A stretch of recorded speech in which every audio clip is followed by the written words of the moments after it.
أعوذ بالله من الشيطان الرجيم بسم الله الرحمن الرحيم Assalamualaikum warahmatullahi wabarakatuh. Bismillah, alhamdulillah, wassalatu wassalamu ala rasulillah wa ala alihi wa sahbihi wa mawala wa la hawla wa la quwata illa billah, amma ba'du. Puji dan syukur kita panjatkan kehadirat Allah Subhanahu wa taala yang telah memberikan anugerah nikmat iman dan Islam, nikmat kesehatan lahir batin, nikmat panjang umur, juga nikmat kesempatan sehingga kita dapat melaksanakan kewajiban-kewajiban dan kesunahan-kesunahannya. Salawat dan salam semoga dilimpahkan kepada junjungan kita Nabi besar Muhammad sallallahu alaihi wasallam, kepada keluarganya, para sahabatnya, dan para pengikutnya sampai akhir zaman. Alhamdulillah, pada kesempatan malam Jumat ini kita sama-sama melaksanakan kegiatan rutin yaitu tawasulan. Mudah-mudahan dengan tawasulan ini kita mendoakan ahli kubur, semoga almarhumah keluarga kita diterima iman Islamnya, diampuni segala kesalahan dan dosa-dosanya, dan mendapatkan tempat yang terbaik di sisi Allah Subhanahu wa taala. Dan kita yang hadir, insya Allah setiap langkahnya Allah balas dengan pahala yang berlipat ganda dan pulang mendapatkan ampunan dari Allah Subhanahu wa taala. Kita teruskan kaji kita kitab Tanqihul Qaul yang berkaitan dengan kehidupan sehari-hari, yaitu bab tentang keutamaan bertaubat. Bismillahirrahmanirrahim. Qala al-musannifu rahimakumullah wa nafa'ani bil amin. Al-babu salisu wal ishruna fi fadilati taubati. Bab yang ke-23 menerangkan tentang keutamaan bertaubat. Jadi tanda-tanda orang yang bertobat sebetulnya mudah ya. Dia selalu melaksanakan kewajiban, itu tandanya. Jadi selalu melaksanakan salat yang 5 waktu, puasa Ramadan, silaturahmi, sedekah, baca Al-Qur'an, itu orang yang terima taubatnya ya. Jadi apabila seseorang berbuat dosa sampai 50 tahun misalnya itu ya, lalu dia bertobat taubatan nasuha, maka Allah balas diganti 50 tahun dengan kebaikan. Bagaimana itu ya? Kebaikan Allah, orang yang bertobat selama 50 tahun dosa, begitu taubatan nasuha diganti 50 tahun dengan kebaikan. Karena jangan sampai kita putus asa di rahmat Allah. Jadi mudah sekali melihat orang-orang yang diterima taubat, yang misalnya preman-preman ya, begitu akhir hayatnya di ahli masjid, itu menandakan diterima taubatnya. Tukang minum, tukang copet, tukang rampok misalnya, tapi akhir hayatnya dia ahli masjid, itu menandakan diterima taubatnya. Mudah sekali ya kalau misalnya kita menilai seorang zohirnya itu ya.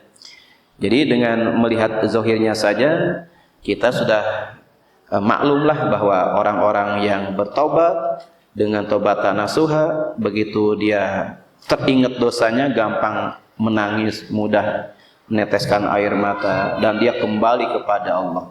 Dan Allah menerima dengan terbuka ya. Sebagaimana sabda Kangjeng Nabi Muhammad sallallahu alaihi wasallam, "At-taibu minadz-dzambi kamal la dzambalah.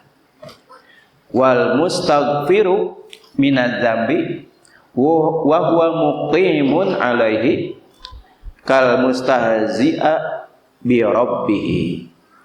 Rasul bersabda, "At-taibu minadz-dzambi kamal la dzambalah."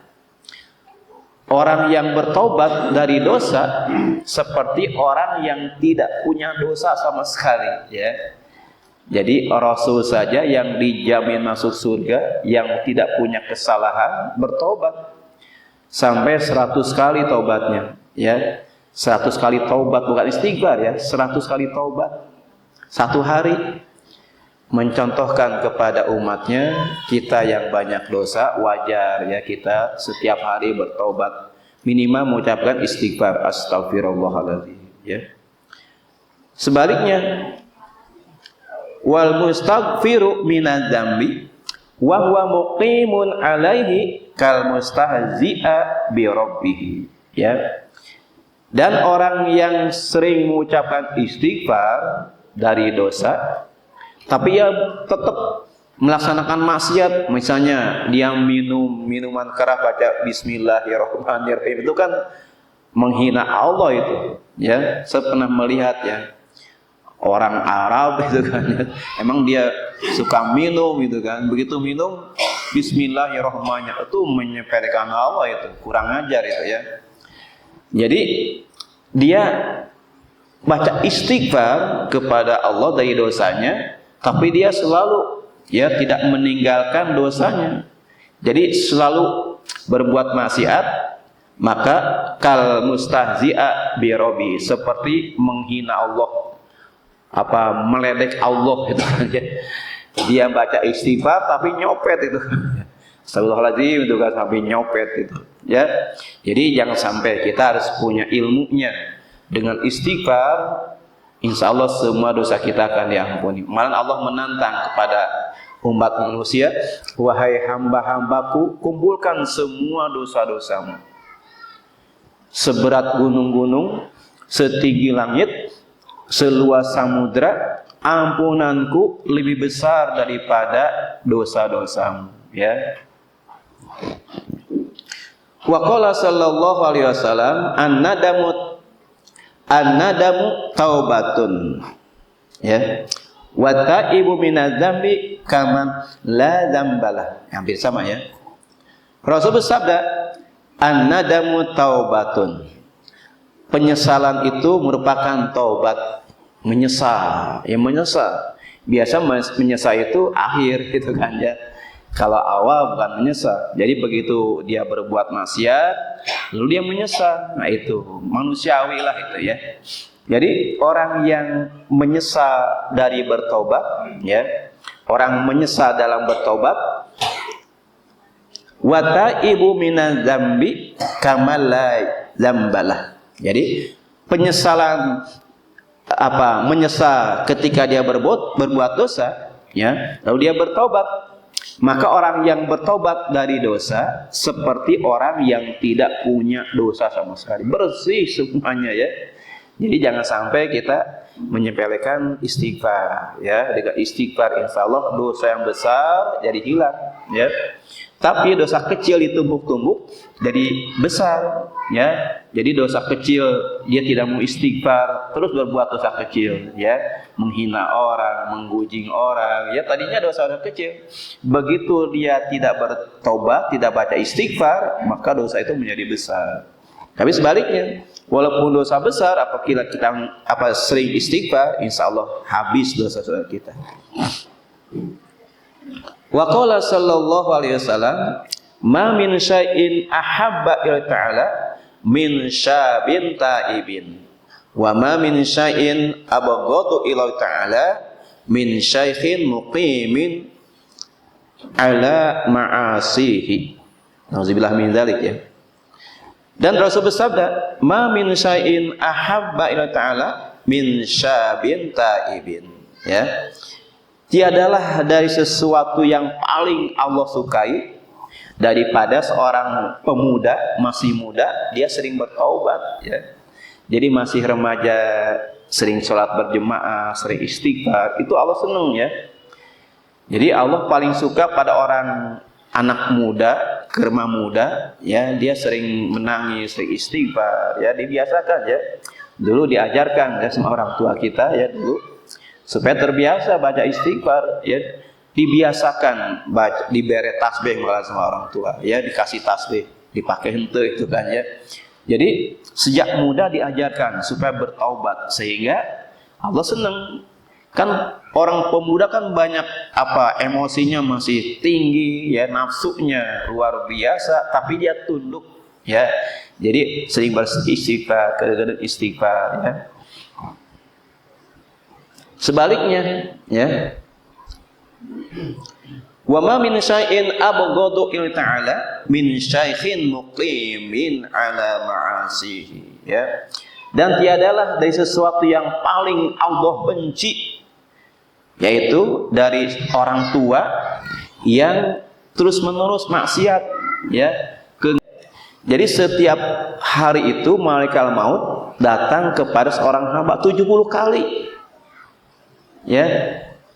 Dalam kitab Daqiq Akhbar diterangkan bahwa malaikat maut datang kepada hamba itu seharinya 70 kali. Kita takut bermaksiat, ya, dicabut nyawa. Tapi alhamdulillah kalau kita tahu tentang apa yang tadi terangkan tentang istighfar, insya Allah setiap kita istighfar 3 kali rontok semua dosa-dosa kita. Wa qala sallallahu alaihi wasallam likulli syai'in hilatun wa hilatu dzunuba at-taubah. Ya. Rasul bersabda, likulli syai'in hilatun. Segala sesuatu ada perhiasannya. Wa hilatu dzunuba at-taubatu. Dan perhiasan taubat dan perhiasan dosa adalah taubat. Setiap sesuatu ada perhiasannya dan perhiasan dosa adalah dengan bertaubat.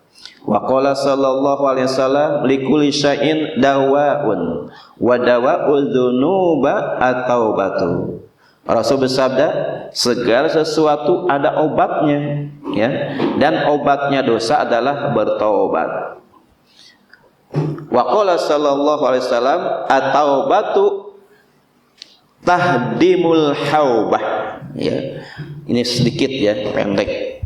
Rasul bersabda at-taubatu tahdimul haubah. Taubat itu bisa menghancurkan dosa dan kesalahan, ya. Jadi taubat itu bisa menghancurkan atau bisa merontokkan dosa-dosa kita, kesalahan, ya. Sehingga orang-orang yang bertaubat, ya, di samping mendapatkan pahala yang besar, rahmat Allah dan juga ampunannya, ya. Jadi taubat itu dapat menghancurkan, meleburkan kesalahan dan dosa. Berarti hilang semua dosa-dosanya, ya. Wa qala sallallahu alaihi wasallam tubu ilallahi fa inni atubu ilahi kulla yaumin mi'ata maratin. Ini dalil yang tadi, ya. Rasul bersabda, tubu ilallah, bertobatlah kalian pada Allah. Fa inni atubu ilahi kulla yaumin mi'ata maratin. Maka sungguhnya aku, kata Rasulullah, ya, setiap hari bertaubat kepada Allah, yaitu 100 kali. Salat taubatnya 100 kali, bukan istighfar, ya. Jadi Rasul mengajar pada kita bahwa Rasul yang sudah punya kuncinya surga ini setiap hari sholat taubatnya 100 kali, berarti 200 rakaat, ya. Setiap satu kali kan 2 rakaat, dikali 100, 200 rakaat. Untuk kita nih, untuk hamba-hamba Allah yang masih punya iman, belum sempat bertobat dosa-dosa kecilnya, ya, maka Rasulullah mohon ampun pada Allah untuk umatnya, ya. Jadi pembelaan Rasulullah kepada umatnya luar biasa. Cuman kitanya nih, ya, yang dibelanya tidak merasa peduli dengan Rasulullah. Ya, perbanyak baca sholawat. Kalau kita merasa berhutang budi kepada Rasulullah, perbanyak baca sholawat. Karena Rasul sudah membela kita, ya, sejak kita belum lahir, Rasul sudah mohonkan ampunan untuk umatnya, ya.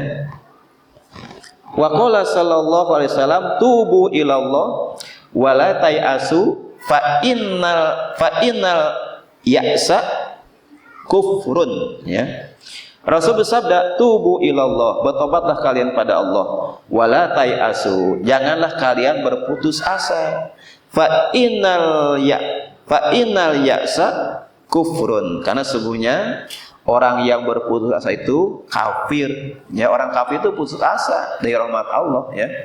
Jadi orang-orang yang mendapatkan rezeki dari Allah, dia gampang sekali istighfar, gampang, ya. Jadi walaupun punya mulut, tapi Allah tidak memberikan rezeki, susah istighfar. Malahan seperti apa? Seperti menghina Allah itu kan, ya. Jadi sudah diberikan panjang umur, kesehatan, dia masih maksiat, sulit mengucapkan astagfirullahalazim gitu ya. Kita alhamdulillah mudah, berarti kita mendapatkan rizki dari Allah, bisa istighfar ya. Jadi rizki itu bukan hanya materi. Kita bisa sholat berjemaah, kita bisa baca Al-Quran, bisa silaturahmi, bisa istighfar, bisa tasbih, bisa mengucapkan tahlil, baca satu rizki dari Allah ya. Wa qala sallallahu alaihi wasallam, ajilu bi taubati qoblal maut wa ajilu bi sholati qoblal faut. Ini seluruh Pak Haji Anwar ya, suka mengucap ini sebelum subuh nih ya. Ajilu bi taubati qoblal maut wa ajilu bi sholati qoblal faut. Ingat tuh Pak Haji Anwar ya, almarhum ya. Kalau subuh suka mengucapkan ini, ternyata dalilnya ada ya. Rasul bersabda, ajilu bi taubati qoblal maut. Segeralah kalian bertaubat sebelum nyawa diambil, yaitu sebelum meninggal, sebelum mati ya. Bertobatlah kalian sebelum kalian dicabut nyawa atau sebelum mati ya. Wa ajilu bis sholati qoblal faut, dan bersegeralah melaksanakan sholat sebelum habis waktunya. Kan ada orang sholat zuhur ya, begitu sholat zuhur karaknya sholat zuhur geus asar manten baru mana sholatnya telat gitu kan ya. Karaknya sholat zuhur geus asar manten gitu kan ya. Karaknya sholat maghrib isya manten buget telat nanti sholatna itu kan. Jangan menyalahkan waktu ya.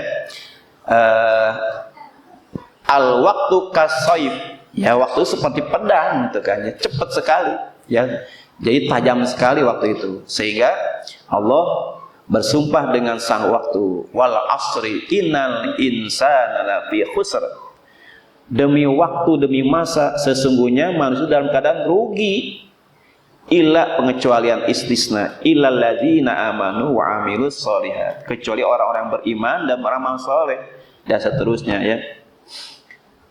Wa qala sallallahu alaihi wasallam, tubu ila rabbikum qabla an tamutu. Rasul bersabda, bertobatlah kalian kepada Tuhanmu sebelum kalian semua mati, meninggal ya. Jadi alangkah baiknya kita persiapan untuk bekal kita ya. Kita tidak tahu ajal kita, karena setiap hari malaikat maut mendatangi kita 70 kali, kita nggak terasa itu ya. Sehingga para aulia selalu ya bertasbih istighfar setiap saat, takut nyawanya diambil ketika mereka sedang istighfar, sedang bersolawat, sedang berzikir, dicabut nyawanya, sehingga mereka ridho ya, rela, tidak merasa ketakutan ya. Yang kita takutkan mati suul khotimah itu ya. Kalau misalnya kita menghadapi kematian, semuanya harus siap, siap nggak siap, suka tidak suka, takut tidak takut, harus mati ya. Sehingga Rasul menyinggungnya, bertobatlah kalian kepada Tuhanmu sebelum nyawa diambil, sebelum meninggal.